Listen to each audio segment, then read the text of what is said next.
Now our final presentation, and thank you very much.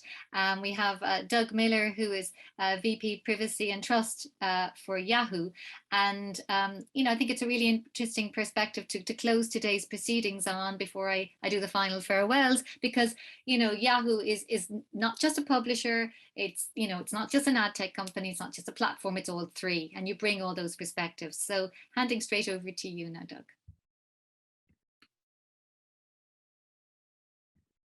Well, thank you, Suzanne, and good afternoon, everybody. It's hard to participate in virtual events, and quite possibly a lot of people have a little Zoom fatigue at this point, so I'll be brief. Burnout is a risk, and it happens in small but cumulative ways. Trying to stay attentive to presentations like this, or meeting after meeting, and not having the human connection that most of us crave. When I think of the many privacy professionals I know, whether the hardworking people where I work or at other companies, the endless Zoom calls, stretched resources, competing priorities, proliferating laws, and simply too much to do in too little time wears people down. Organizations are under strain too. Think of IAB Ireland and how hardworking Suzanne and Maeve are on behalf of their members. And on top of that, they put together this forum today. So thank you for doing that. And thank you for including Yahoo. On top of the existing challenges of privacy compliance and growing businesses and dealing with dangerous global pandemics, there's the basic challenge of how to conduct this work day in and day out. There's no silver bullet, but there is a path forward. Unfortunately, it will require effort on top of burnout. But I'm talking about an investment in improving the efficacy and focus of our effort. In the same way that the cure for writer's block is to write, our path out of burnout to productive progress might well be through new ways of working, innovating and adapting, and connecting. In 2018, the ad industry was focused on a primary goal, adapting to GDPR. Today, the landscape has evolved considerably and is vastly more complex. There's incredible innovating and adapting going on across the ad ecosystem as companies grapple with the eventual end of the cookie, changing competition dynamics, and the arrival of new layers of digital regulation alongside data protection. Advertisers are rethinking where they can find value and exploring new venues such as connected TV, digital out of home, virtual and augmented reality, and new forms of personalization with and without identity. Publishers are responding to their own commercial challenges by experimenting with subscriptions, different approaches to consent, and a diversity of approaches for targeted ads and marketing. Industry-wide initiatives are underway at W3C and IAB Tech Lab to find viable solutions to the loss of cookies, and companies are innovating on their own. Adaptation can take a circuitous path, but it's important to keep the path to adaptation clear. Now, this is a picture of the SS Great Western, a paddle steamer purpose-built for transatlantic travel. It was designed by the legendary British engineer Isambard Kingdom Brunel. And you might think, well, this looks like a ship that was built by committee. Its maiden voyage was in 1838. It has a traditional wood hull, it has sails, but it also has paddle wheels and a smokestack belching smoke from a coal-fired steam engine. This clearly is a picture of technological and business change in progress. It was the leading edge at the time, but it still looks unwieldy. 1 foot in the new world, 1 foot still in the old. And the ability to sail unbeholden to wind and current opened up new trade routes. Business model already to regularly schedule passenger and cargo voyages rather than sailing only when the hold was full. Steamships could facilitate the trade that made possible the first steam-based industrial revolution.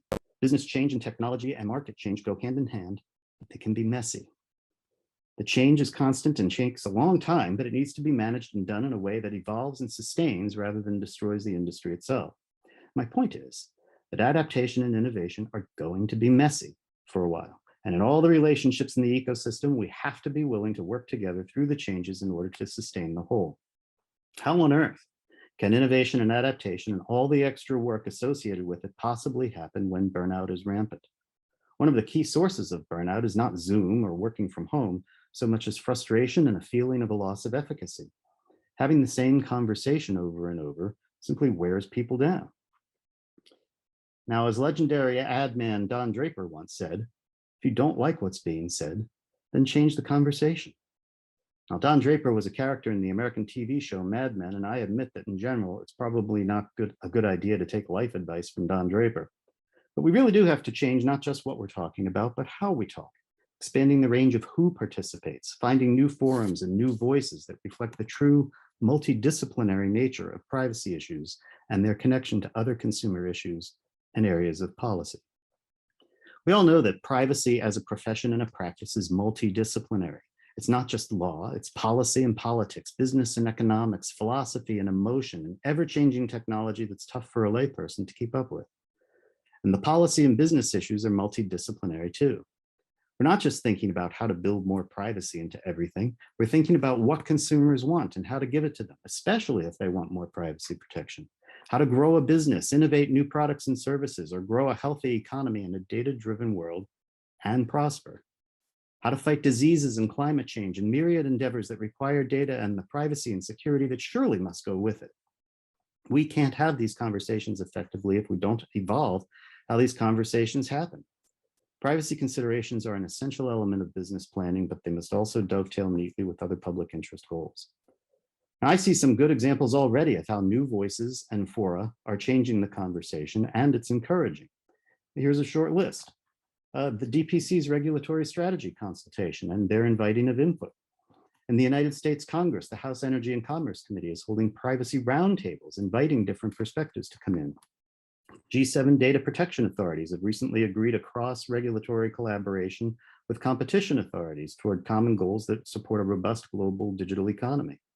IAB Tech Lab has been holding constructive dialogue, and the W3C hosts a variety of perspectives as well. It's complex, it's full of challenges, but it's progress. And the UK is starting a new conversation about how privacy rules evolve to support future innovation.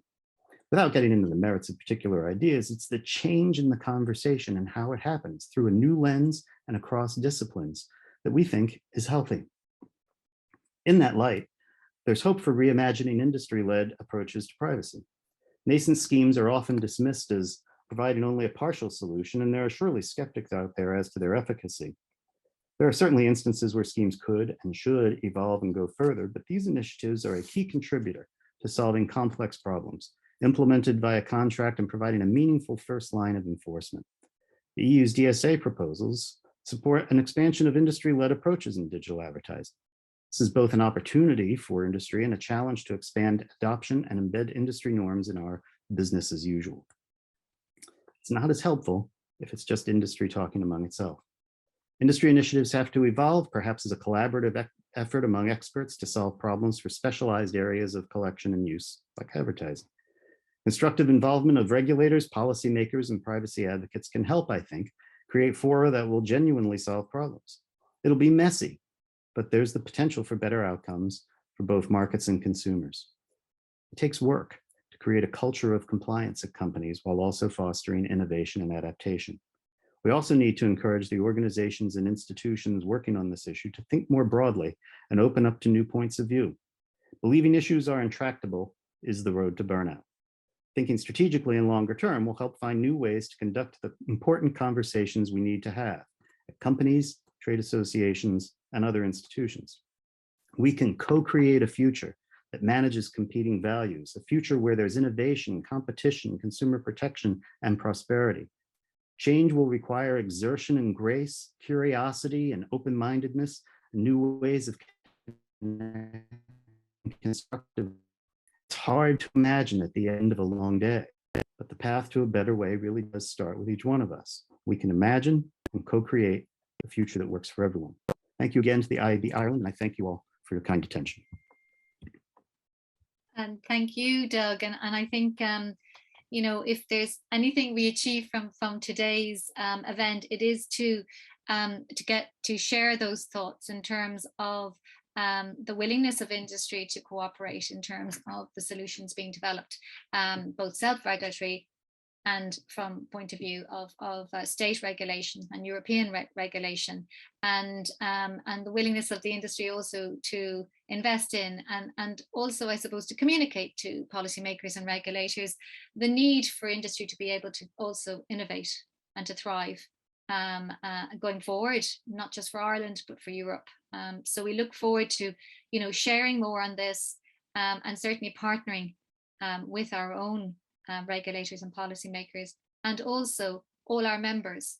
So as we said, the solutions have to come from from the whole industry. So from platforms, from publishers, agencies, and advertisers, and ad tech, and agencies and service providers. And it is, I think, very important as well for advertisers to have an informed understanding of this area, so that they can also be part of the solutions, because digital really demands that. So we hope that that has been very helpful for you today. At least it's the beginning in terms of our first Digital Trust Forum. We will return to these subjects again. And before I leave you,